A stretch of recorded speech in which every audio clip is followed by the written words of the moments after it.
Hey guys, it's Melissa here from melissaoatman.com. Welcome to Awaken Your Inner Awesomeness, a daily podcast devoted to spirituality and self-help. If you're new, I want to welcome you. If you're returning, welcome back. So today I wanted to talk to you. I want to talk to all of those parents out there. And even if you're not a parent, there still might be something that you get out of this podcast today. But essentially, I just want all parents out there to know that you're doing a good job, that it's okay if you're struggling. The universe is with you and is supporting you and is behind you, and not to give up. You know, the one thing I know about parenting is it's one of the hardest jobs you'll ever fail at, because we all fail from time to time.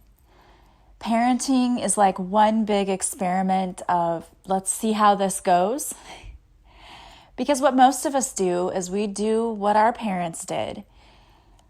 And the problem is that a lot of times the parenting methods that our parents use don't really fly with today's kids. There are a lot of things that we have to adjust and do differently in today's society. Well, one of the things that I think is interesting is when you take your kids home from the hospital. At least I distinctly remember this.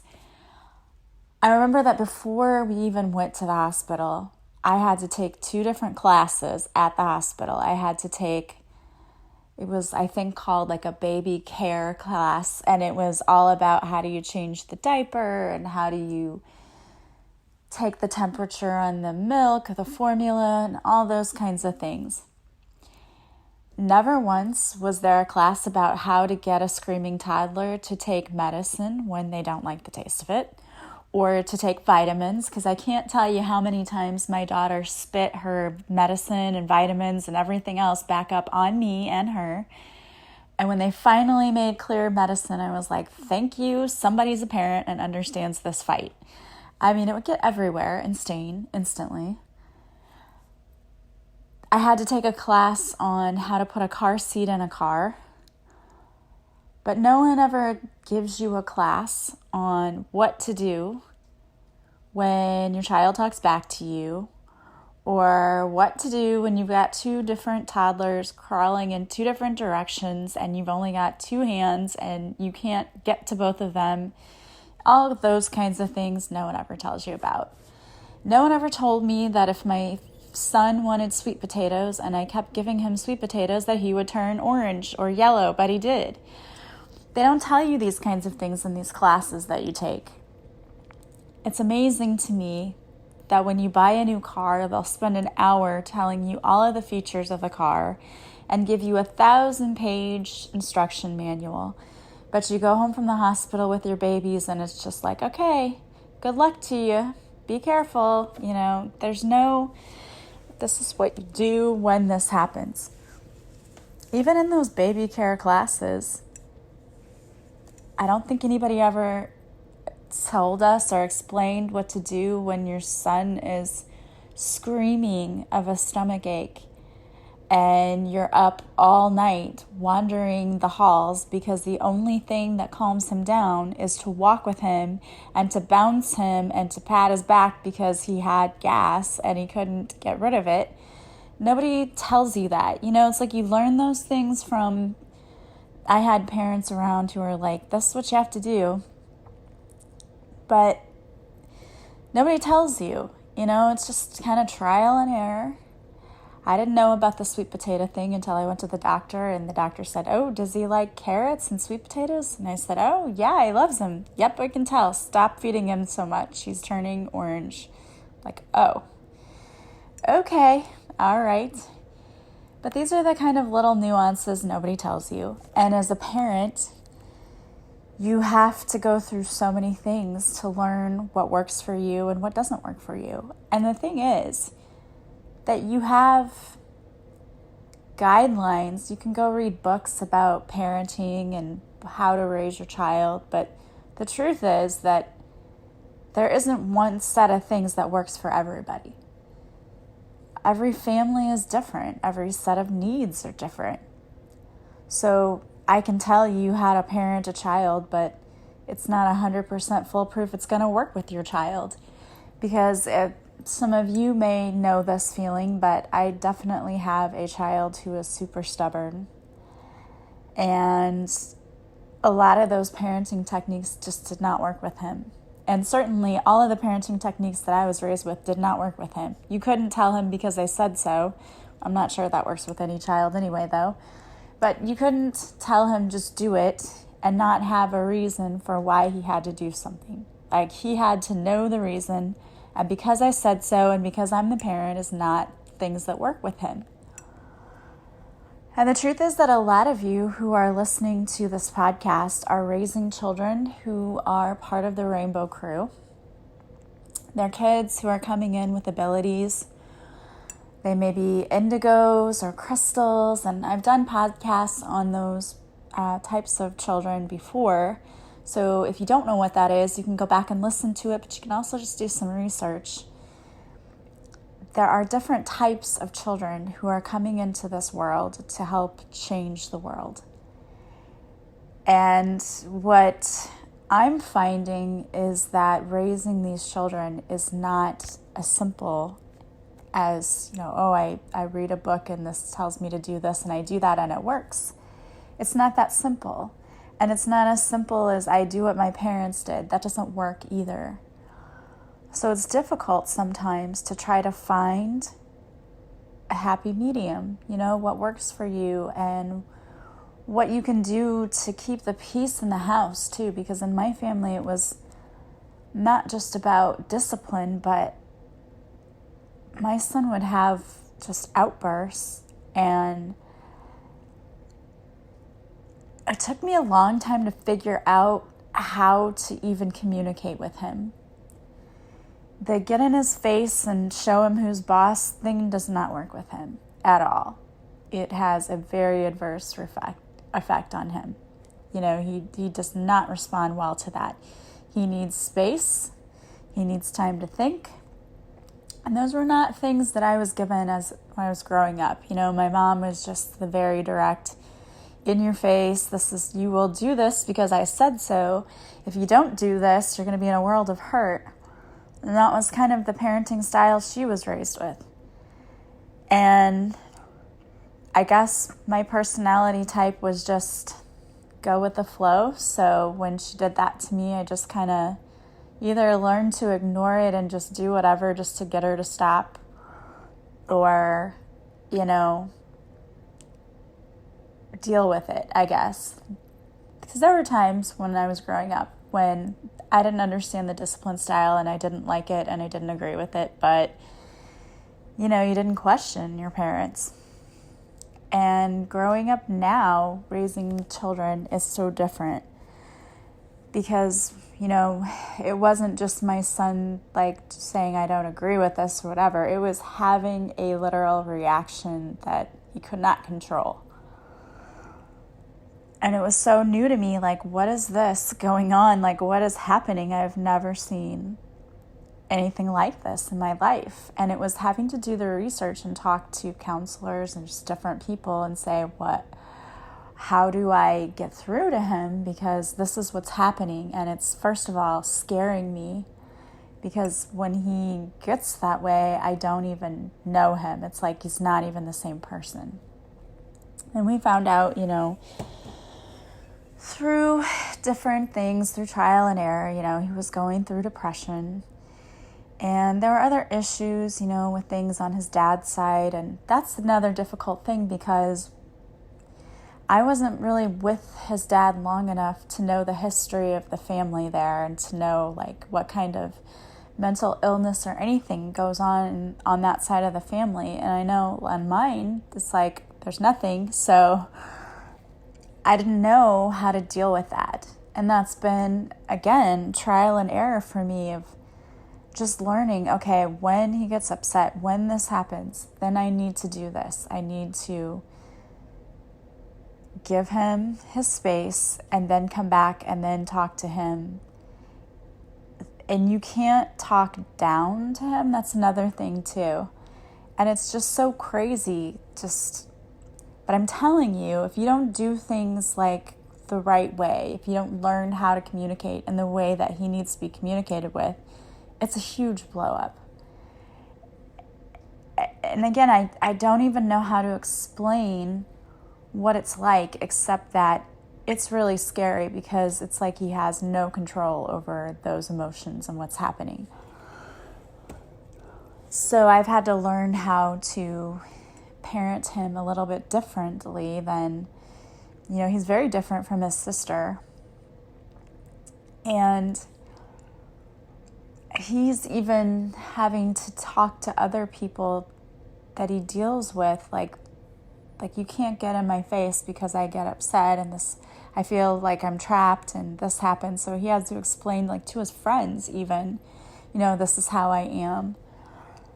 And it's got to be an incredibly difficult thing because most people don't bother to, find out what annoys you or, so that's got to be a very difficult thing to have to live with, feeling that way for him. And any of you who've ever had to deal with a child who isn't like other children, where the standard, you read the parenting books and this is what you do, that doesn't really apply. And I know if you have a child with autism, I know that's difficult too, because growing up, my sister's son, watching some of the things that would happen with him, I remember him getting very upset one time because the cheese came off of his pizza and it was like a texture thing, and it was things that, we just don't understand. We don't have to deal with, we don't even think about. For most of us, we don't even think about it. But for those kids, it's it's their whole world. And it's hard to understand. It's really hard to understand what it's like for that child and what they're going through. And I read something not too long ago on Facebook where someone said, please have patience with children in public because sometimes they're not throwing tantrums because they're brats. Sometimes it is a sensory issue. And I get that because that's one of the things my son would talk about is he would say, Mom, it's hard for me to be in public places because it's overwhelming. He said it's absolutely overwhelming. And I do believe that a big part of it for him is that I think that he's very sensitive to other people's energy. And I think he picks up on that. And he almost just wants to shut down because it's just too much for him. And that's a part of why he reacts the way he does, especially if you get up in his space. That is really, really overwhelming for him.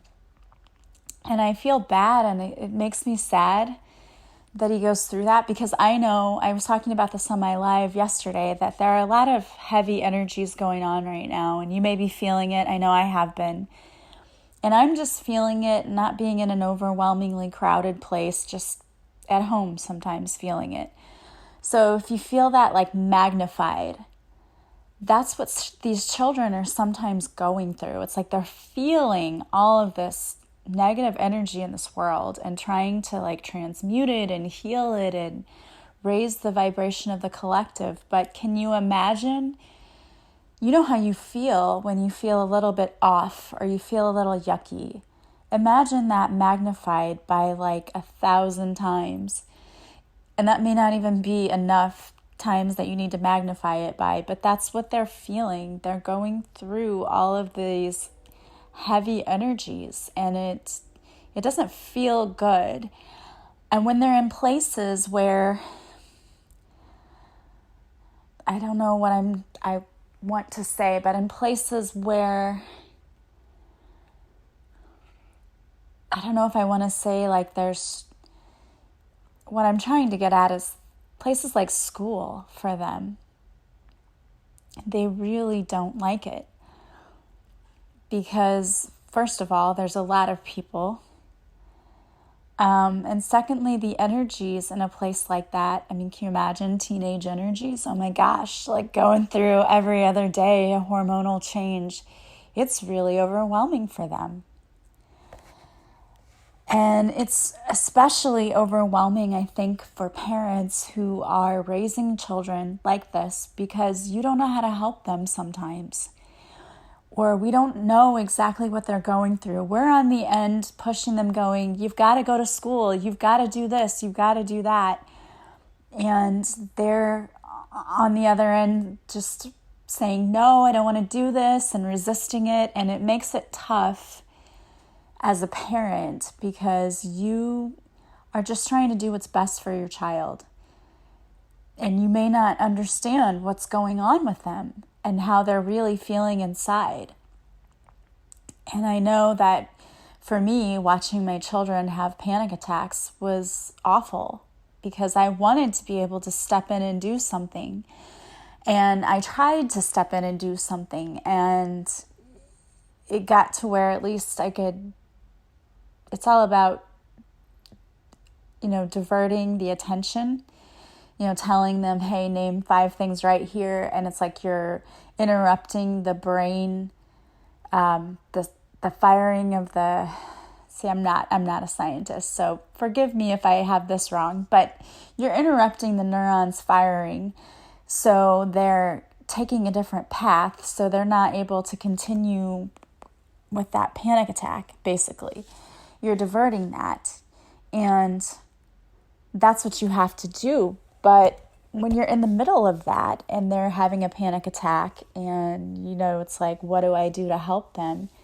For a lot of people, I think they take that as I'm a bad parent because my child's experiencing this.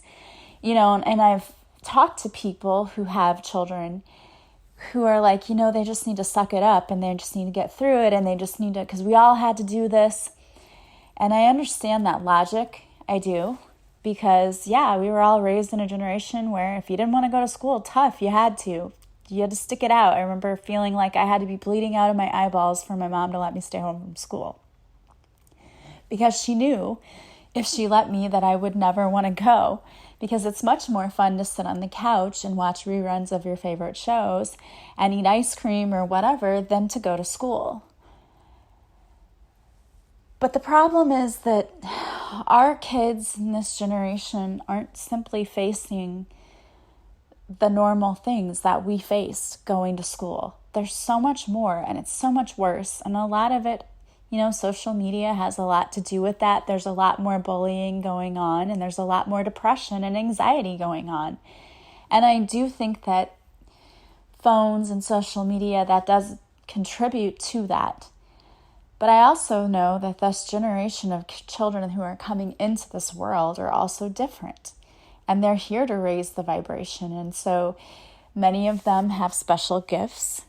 And so they're more sensitive to what's going on in this world. And, look around what's happening politically and in our society. It's upsetting. And I know for my daughter, who's extremely sensitive and really wants to help save everyone and all of the animals, she wanted to get animals who are born with special needs just because that's the kind heart that she has and wants to be the healer. To see what's going on in our society has to be extremely difficult for them. It's difficult for me, and I don't feel like I'm as sensitive as she is. So it's understandable why there's more anxiety and depression in teens lately. But the other issue is that we're not dealing with it as we should. And I don't think schools are dealing with it as they should. I think that school counselors and social workers are very much overwhelmed. And what you're seeing is an increase in absences, an increase in behavior problems, and it's all related. It's all related. And, I don't know exactly what the answer is. I think teaching mindfulness and teaching kids how to clear their energy and clear their space and to meditate and to tap, I think all of those things are very important. And I think that that's going to help kids a lot. But right now, that's just not even something that we do. They may teach a little bit about character ed, but the mindfulness stuff, not so much. And there's some schools who do, but I would say that it's definitely not enough. And maybe that's where we need to go. So if you are a parent to a child who, it's just a little more challenging, I just want to give you the message that keep going. You're doing a great job, and the universe sees that. None of us have all of the answers, and we weren't all equipped with the tools that we needed to get us where we need to go because of either how we were parented or that, what we know isn't working. There's a lot of factors that go into it. But there are a lot of resources out there to help you too. So if you're interested in any of that, go online and look up indigo and crystal children and, maybe look at how to help them because it can be overwhelming for them, for sure. One of the things that I do for some of my clients who have children who are special needs is I give them clear quartz crystal and tell them, to hold it, and they put it by their bed at night, and we ask Archangel Michael to come in and shield them and cut cords that aren't, necessary for them and just protect them throughout their day. But, we need to start teaching children about energy and how to clear their energy and how to tap and to do all of those things. And one of the things that my mom and my sister and I are working on right now is we're working on possibly creating a mindfulness course for kids that would be like implemented from grade school all the way up to high school, because I think it's something that is necessary.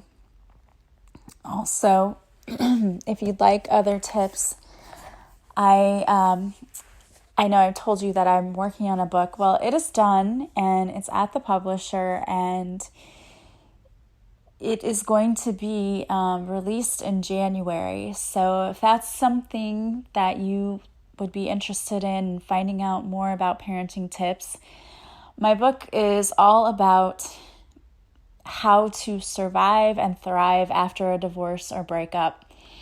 I give helpful hints on how to move on and also how to parent with a co-parent with your ex. Believe me, I did not have the easiest time because I didn't have the most cooperative co-parents. So if I can get through it and do it, so can you. And I give you some tips on how to do that. So be looking out for my book in January. Of course, I will let you know when it's ready to be published. It will be available on Amazon. I'm really excited about it.